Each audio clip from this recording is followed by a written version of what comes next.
Prior to beginning the activity, please be sure to review the faculty information and disclosure statements, as well as the learning objectives. After listening to the activity, complete the post-test by clicking the Earn Credit link in the episode description. Downloadable slides and resources are also available. The following presentation is copyrighted by Medscape. No use, broadcast, or recording of this presentation or any part thereof is permitted without the written authorization of Medscape.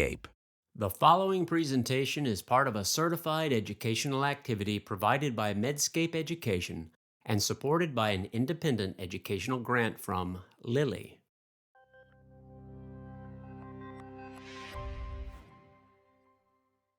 Hello, I'm Dr. Erica Hamilton. I am the Chief Development Officer and the Director of Breast Cancer Research Program at Sarah Cannon Research Institute in Nashville, Tennessee.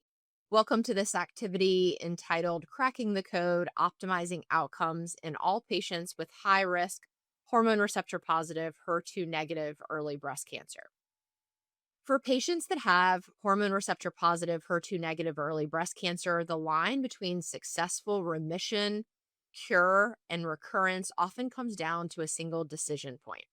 Today, my colleagues and I are going to look at a series of clinical cases that really challenge us to weigh guidelines against real-world complexities that each of our patients struggle with every day. I'd like to start with our first patient. This is Lee. Lee is 65 years old. She was diagnosed with hormone receptor positive HER2-negative early breast cancer. Her breast cancer was intermediate grade or grade 2, and she did unfortunately have one positive lymph node.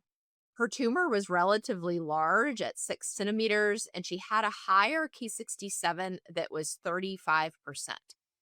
Because of this, she did undergo chemotherapy. She has now completed chemotherapy and her radiation, and she's making her decisions around endocrine therapy. And given this profile and history with Lee's cancer, which CDK4/6 inhibitor would you consider? And what information about Lee and her case is still missing? So, first, we can really talk about the NCCN guidelines. And we know that we have some options when we're discussing CDK4/6 inhibitors in the adjuvant setting with our patients. We have both abemaciclib that's FDA approved, as well as ribociclib, which is a little bit newer to the scene, that is also FDA approved. Both of these are category 1 and preferred, but they do have some subtle nuances. Abemaciclib is prescribed for 2 years, again, in combination with endocrine therapy for high-risk breast cancer, and its indication is for any patients with 4 or more positive lymph nodes, or for those patients that have 1 to 3 positive lymph nodes and also have another high-risk characteristic, such as grade 3 disease or tumor that's at least 5 centimeters on preoperative imaging or at the time of surgery. Conversely, ribociclib is 3 years duration, also in combination with endocrine therapy, and is indicated for a little bit more broad of a patient population. Patients with any lymph node involvement, or even some patients that don't have nodal involvement. If there isn't nodal involvement, that's where these other high-risk characteristics come in for ribociclib. Tumor size greater than 5 centimeters, or tumor size of 2 to 5 centimeters with some of these other high-risk characteristics, such as grade 2 with high genomic risk, or a high Ki-67 of at least 20%, or grade 3 disease is another independent qualification for ribociclib. So for our patient, she would qualify really for either. She has high positive lymph node and she has a tumor that's over 5 centimeters, so she would qualify for abemaciclib. And she would also qualify for ribociclib based on the lymph node as well. So we would have some choices for our patient here. When we look at these trials with our choices of endocrine therapy, Monarch E was our first trial to report. So we have a little bit longer follow-up here, about 6.3 years. Again, with abemaciclib, we're talking about 2 years of therapy, and we're dosing continuously. We have invasive disease-free survival at 7 years now, 77.4% versus 70.9%. And steadily, when we first looked at this data at 3 years, all the way up to 7 years, this has been growing. When we look at the Natalie study with ribociclib, we first saw this data also at 3 years, and now we're up to 4.7 years of follow up.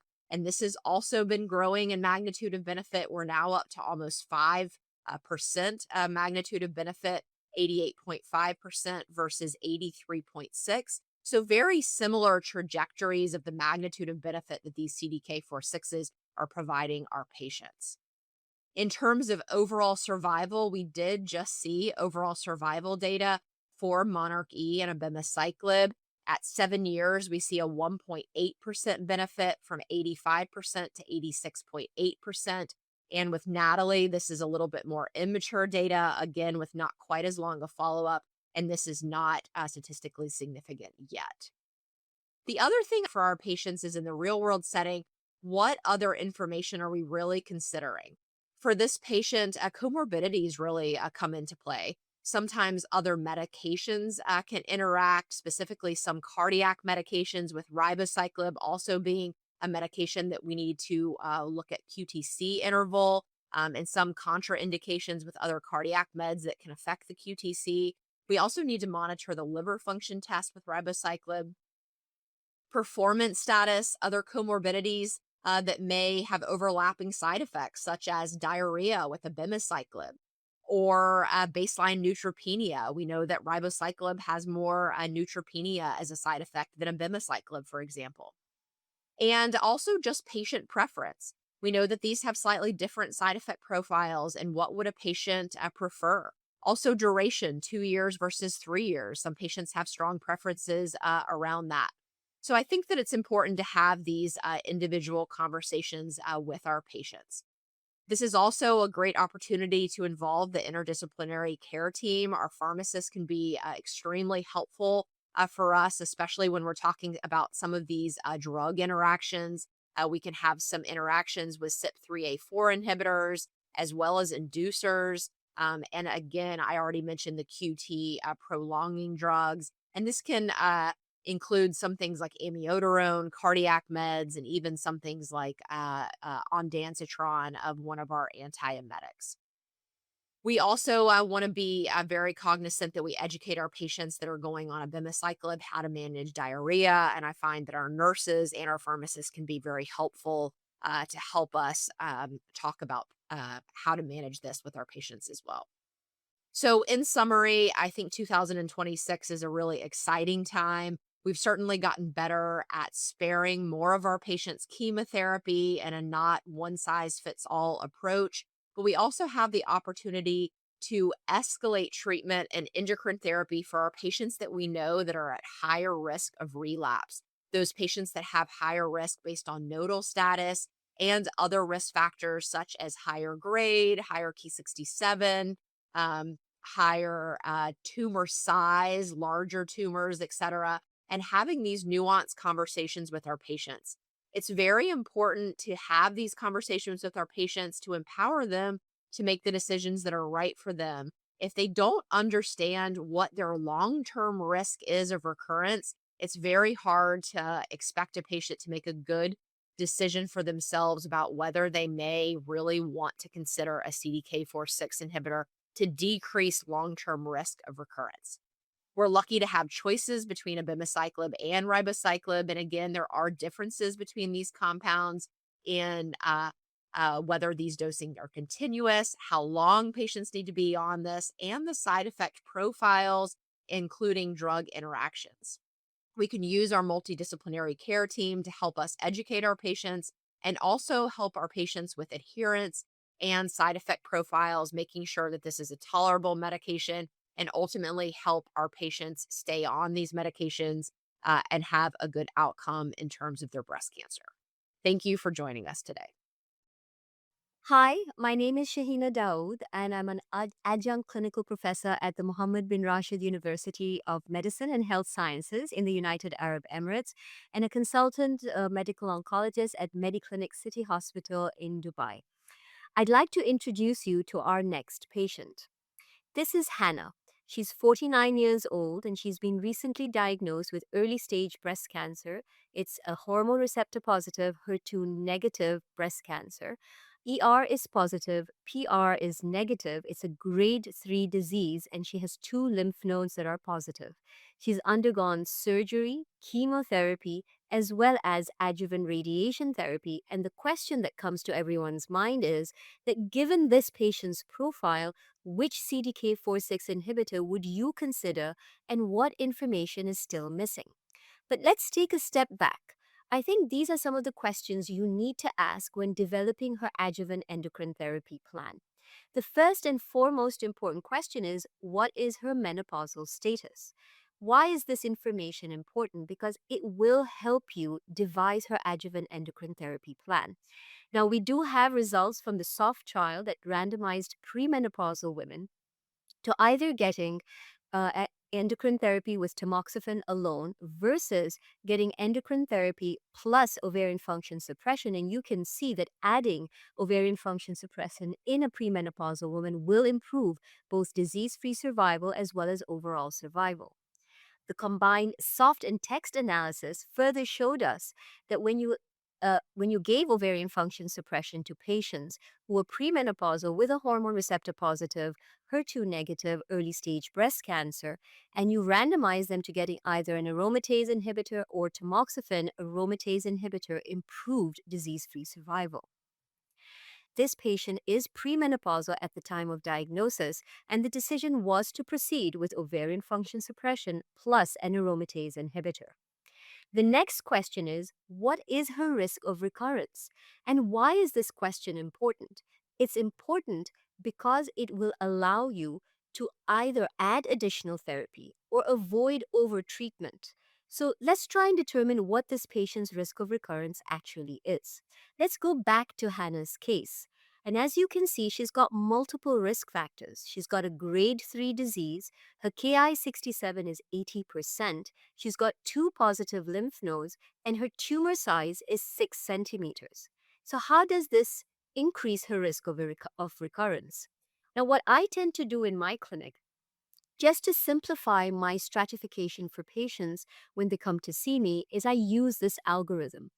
I combine N2 and 3 disease as one category. Those patients with N1 and a high risk factor, I combine them with patients who've got N2 and 3 disease because these are the groups of patients that have the highest risk of recurrence.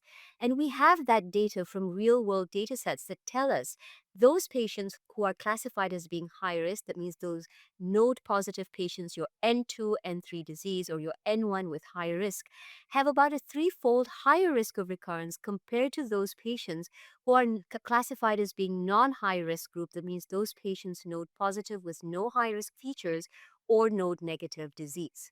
Now, when you want to go further deep into that and look at those patients who are high risk N1 disease versus those patients who are N1 disease but are considered to be non-high risk, if you classify them and you compare them, you can see that those patients' high risk N1 disease has a 2.2-fold higher risk of recurrence, and this translates into a 15% absolute difference in terms of risk of recurrence at 5 years compared to those patients who've got N1 disease but not considered to be high risk. And if you go back to the patient that we have been discussing, our patient Hannah, she's got N1 disease with multiple high risk features, including grade 3 disease and a tumor size that's more than 5 centimeters. Now, what is her BRCA status? Now, why is this piece of information important? It's important because we do have results from the Olympia study. And remember, the Olympia study took patients with high risk disease and who have a germline BRCA mutation. All these patients had HER2 negative disease, and they were randomized in the adjuvant setting to get either olaparib, which is a PARP inhibitor, versus placebo. At 6 years of follow up, these patients, when they get olaparib, have a better overall survival compared to the patients who got placebo. So, again, this piece of information is important. In our patient, the next question is was a genomic risk assessment actually done for this patient? Now, considering that she is premenopausal, She has grade 3 disease. Her Ki-67 was 80%. The decision was made not to do a genomic risk assessment because it wouldn't have impacted what we were going to do in terms of both her chemotherapy as well as her adjuvant endocrine therapy plan. Furthermore, tools like Oncotype would primarily look at prediction of chemotherapy benefit and not so much her endocrine therapy plan. The next question is, what are her comorbidities and how would that impact her adjuvant endocrine therapy plan? Well, it's important to note, at least for this particular patient, she does have a known history of arrhythmias and is currently being managed by her cardiologist. And how this will impact the type of CDK4/6 inhibitor is something we'll discuss a little bit later on. And finally, what will be your final adjuvant endocrine therapy plan for this particular patient? Well, would she benefit from the addition of a CDK4/6 inhibitor? Simple answer is yes, considering the fact that she is considered to be a high risk of recurrence despite getting optimized adjuvant endocrine therapy with an aromatase inhibitor and ovarian function suppression.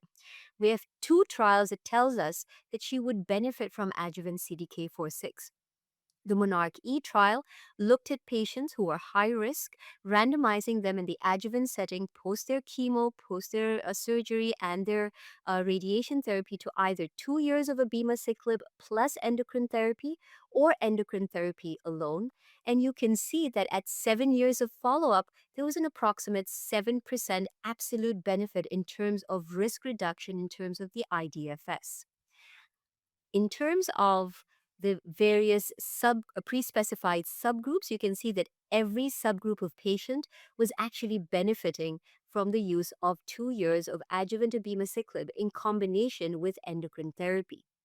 Last year at ESMO, we also showed there's an overall survival benefit with the use of 2 years of adjuvant abemaciclib at approximately a 1.8% absolute benefit.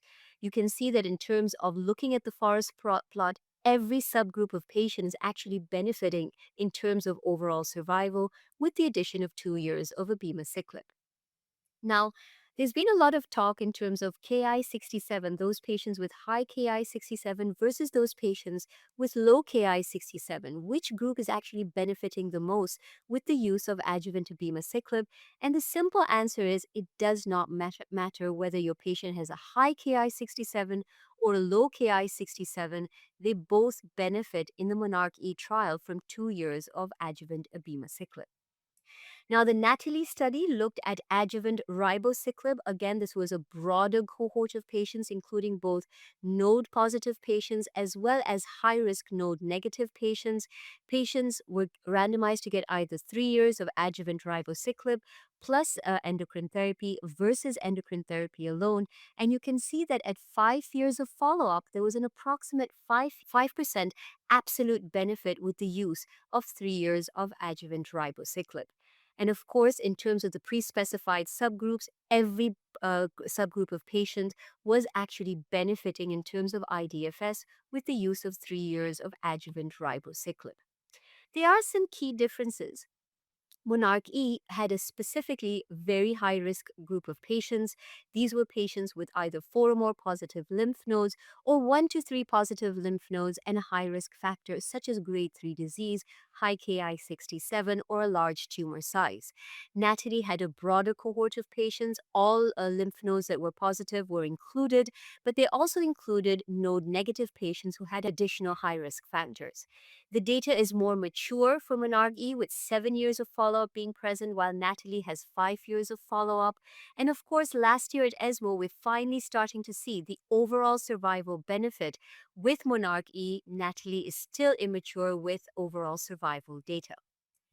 Now, what about adverse events? Can we perhaps look at the common side effects of abemaciclib and ribociclib and see how that would fit this particular patient? Now, the common side effects that we see with abemaciclib include diarrhea, neutropenia, interstitial lung disease, hepatotoxicity, venous thromboembolism, and of course, always remember, if you've got a young woman and they want to have children, it can impact embryo fetal toxicity. Ribociclib, again, is associated most commonly with interstitial lung disease. It can, in about 2% of patients, be associated with QTc prolongation, especially if combined with tamoxifen. It is associated with hepatobiliary toxicity, neutropenia, and of course, you cannot get pregnant while you're taking ribociclib. It will negatively impact the embryo. Now, remember, my specific patient had arrhythmias, and that is being managed by her cardiologist. And I think it's important to have that discussion with both the patient as well as the cardiologist to see if an agent like ribociclib is best suited for this particular patient. And it may well be, but again, it's a combined decision making process. I also sometimes feel that when you have a younger patient, they sometimes do not tolerate an aromatase inhibitor. And so, in that particular case, to switch to tamoxifen is something you need to consider, and that's also not recommended with the combination of ribociclib.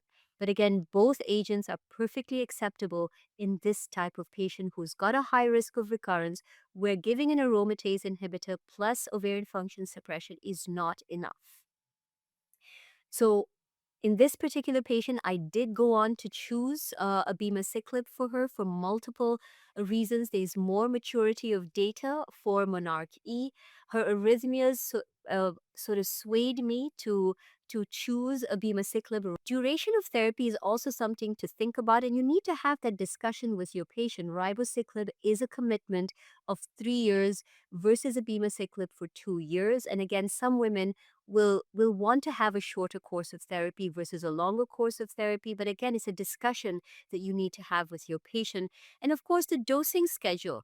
Abema, you need to take the tablets twice a day, although there's no break in the therapy, while ribociclib, you take the tablets once a day, although there is that caveat that you need to take it 3 weeks on, 1 week off. And sometimes some patients can forget to actually get off that 1 week where they're not supposed to be taking the treatment. But how are you going to effectively communicate risk to your patient and that fabulous plan that you've put together for your patient?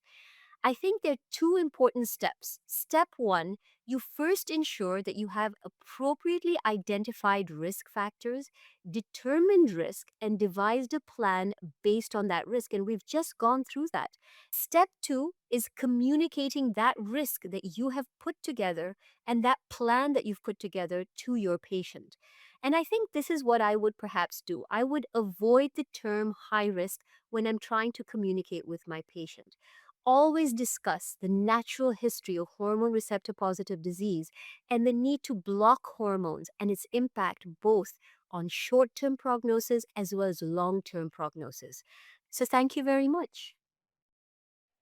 Hello, and thank you for joining me today for Treatment Decision Point Implementing an Alternative Dosing Strategy.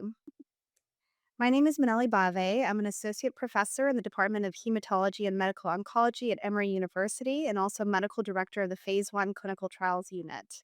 It's great to be here. I'd like to start with our patient, Nora. So, Nora is a 68-year-old female with early stage breast cancer. It's hormone positive, HER2 negative, invasive ductal carcinoma. She has clinical T2N2 disease with at least four more positive lymph nodes. On IHC expression, her estrogen receptor is positive, but progesterone expression is negative. She also has grade 3 disease. Given her high risk stage 3 disease, she completed neoadjuvant chemotherapy followed by surgery. She unfortunately had some residual disease, T1CN1. She completed adjuvant radiation therapy, and now we'll go through our discussion on adjuvant endocrine therapy and CDK4/6 inhibitors. So, as noted, our patient has anatomic stage 3 disease with N2 nodal involvement prior to neoadjuvant chemotherapy. This unfortunately puts her at high risk of recurrence, with a recurrence risk of somewhere between about 30 to 40%. While the backbone of our adjuvant systemic therapies is endocrine therapy, Miss Nora is also eligible for adjuvant CDK4/6 inhibitors, with either adjuvant abemaciclib for 2 years plus endocrine therapy, and this is per the Monarch E study, or adjuvant ribociclib times 3 years plus endocrine therapy per the Natalie study. So let's talk for a couple minutes about the risk of recurrence and the definition of high risk. In the Monarch E study of adjuvant abemaciclib plus endocrine therapy, high risk was specifically defined as 4 or more positive lymph nodes that are either confirmed preoperatively and or at the time of surgery, or patients with 1 to 3 positive lymph nodes with another high risk feature. And this could include grade 3 disease or tumor size greater than or equal to 5 centimeters. While this definition of high risk disease is a smaller population of patients, these patients unfortunately have 3 times more likelihood to experience recurrence, with unfortunately majority having distant recurrence. And so this is really an area of unmet need prior to evaluations of adjuvant CDK4/6 inhibitors. In the Natalie study, a broader group of patients were eligible, including those with both intermediate risk disease and high risk disease. This was defined in Natalie as patients with any nodal involvement, excluding patients with microscopic nodal involvement. It also included patients with no nodal involvement, though they had to have another high risk feature. And this included a tumor size that was greater than 5 centimeters, or it could be patients with tumor size between 2 to 5 centimeters, along with another high risk feature. This included either grade 2 disease along with a high genomic risk score or a Ki-67 that was high at 20% or greater, or those with grade 3 disease.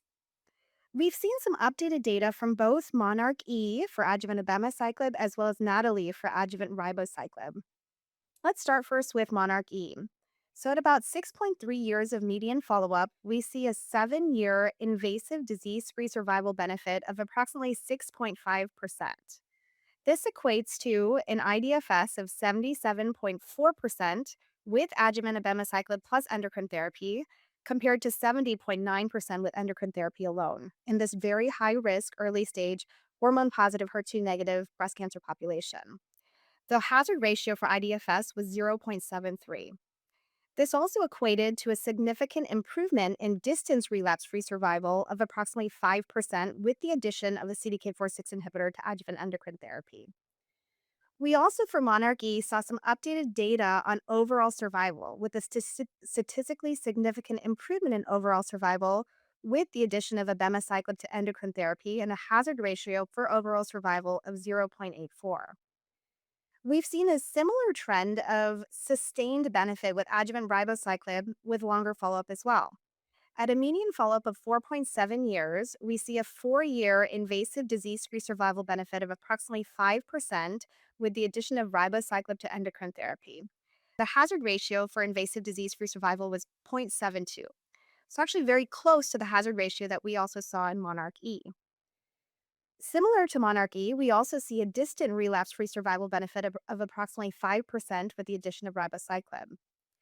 While there's a positive trend for an overall survival benefit with adjuvant ribociclib and Natalie, this data is immature, and so we don't have any statistical significance for overall survival. I want to shift gears to now is the dosing strategies for adjuvant abemaciclib and adjuvant ribociclib are a bit different. Adjuvant abemaciclib is dosed continuously at the recommended starting dose of 150 milligrams twice a day for 2 years, while adjuvant ribociclib was studied at a lower dose at 400 milligrams daily, 3 weeks on, 1 week off for 3 years. It is important to note that a key difference in terms of the endocrine therapy partner in both studies were that aromatase inhibitors were studied in both Monarch E and Natalie. However, tamoxifen was not allowed to be used in the Natalie study with ribociclib due to concerns about QTC prolongation. With the differences in dosing, also come actually differences in toxicities between the two adjuvant CDK4/6 inhibitors. In Monarch E with adjuvant abemaciclib, the 3 most common all-grade toxicities were diarrhea, neutropenia, and fatigue. It's also important to note that there's a black box warning for blood clots with abemaciclib, though the incidence of blood clots was actually very low in Monarch E, approximately 2%. Of note that incidence of blood clots was slightly higher at approximately 4% in patients receiving both adjuvant abemaciclib in combination with tamoxifen. In Natalie with adjuvant ribociclib, the 3 most common all-grade toxicities were neutropenia, arthralgia, and nausea. Of note, there is a risk of hepatotoxicity and QTC prolongation with ribociclib, though high-grade hepatotoxicity and QTC prolongation were low. In terms of liver-related adverse events, these were predominantly an increase in the transaminases, but no change in bilirubin. I think that's important to note. All grade QTC interval prolongation events occurred in approximately 5% of patients on ribociclib plus nonsteroidal AI, though the rates of high grade QTC prolongation was actually very rare, approximately 1%. The differences in toxicity should be taken into account when considering your choice of adjuvant CDK4/6 inhibitors, especially for those patients that might meet eligibility criteria for both adjuvant abemaciclib or adjuvant ribociclib. For example, if a patient has irritable bowel syndrome with diarrhea, I would favor the use of ribociclib given my concerns for diarrhea with adjuvant abemaciclib. However, if a patient has a cardiac history and is on QTC prolonging agents, or SSRIs or other medications that prolong QTC, or if that patient has struggled with myelosuppression with neutropenia in the past, that's a patient that I would favor adjuvant abemaciclib over ribociclib. So let's go back to our case. So Miss Nora was agreeable to consideration of adjuvant CDK4/6 inhibitor, but has some concerns about the side effects and dosing. I will say that dosing strategies for our CDK4/6 inhibitors often varies by provider practice and are very much dependent on the patient sitting in front of us and how they tolerated prior treatments, their comorbidities, their functional status, etc. However, we do have data now that shows that there's no loss of efficacy with reduced doses of adjuvant abemaciclib or ribociclib, and I think that's important to note to improve long-term adherence to medication. And I typically discuss the following strategies with my patients. So there's one strategy where we can dose modify after starting at full dose. And I think this is something that I typically consider in patients that have a good functional status, who I feel would otherwise tolerate their CDK4/6 inhibitor. And I'll start at the recommended full dose, followed by dose modifications depending on tolerability and toxicity. The other option, particularly for patients on adjuvant abemaciclib, is to consider a dose escalation strategy, as was outlined and studied in the phase 2 TRADE study. In this study that was presented at ASCO 2025, patients with hormone positive HER2-negative early stage breast cancer who were eligible for adjuvant abemaciclib based off of their level of risk and stage were enrolled and underwent a dose escalation strategy of abemaciclib 50 milligrams twice a day for 14 days, followed then by an increase in dose to 100 milligrams twice a day for 14 days, followed by, again, another increase to the full dose, 150 milligrams twice a day thereafter. Patients who had the ongoing grade 3 or 4 toxicity or persistent grade 2 toxicity remained at their initial dose without escalation. And this TRADE study was a positive study that showed that the strategy allowed about 70.8% of patients to reach and sustain the target dose of abemaciclib 150 milligrams twice a day at 12 weeks, which was an improvement compared to the only 60% who were able to do so on the Monarch E study. Therapy discontinuation was also infrequent with this dose escalation approach, with about 93.3% of patients continuing treatment at the 12-week mark. And so I really think, depending on the patient's functional status, their concerns, I have utilized both strategies, but I would favor a dose escalation approach, which again, in the phase 2, has shown improvements in adherence to a higher dose of abemaciclib and continuation of abemaciclib in the adjuvant setting. So, lastly, I'll conclude that choosing the most appropriate CDK4/6 inhibitor for the treatment of positive, HER2-negative early stage breast cancer in the adjuvant setting is no doubt a bit of a challenge, though there are certainly differences in the maturity of the data, dosing for each of the drugs, toxicities associated with abemaciclib versus ribociclib, duration of therapy that can really help with our decision making. I do think that for patients that meet high risk criteria in both Monarchy and Natalie, abemaciclib and Monarchy had longer follow-up with really a deepening benefit that we've seen over time and a shorter duration of therapy. However, the final decision should really be based on a comprehensive evaluation of the risks and benefits in each individual case, including a review of the differences in treatment efficacy, the potential toxicities of both of the CDK4/6 inhibitors, financial implications, should there be any for the patient, for 2 years versus CDK4/6 inhibitor versus 3 years, and of course, patient preferences. So with that, I'll end this segment. Thank you so much for participating in this activity. Please continue on to answer the questions that follow and complete the evaluation. Thank you so much.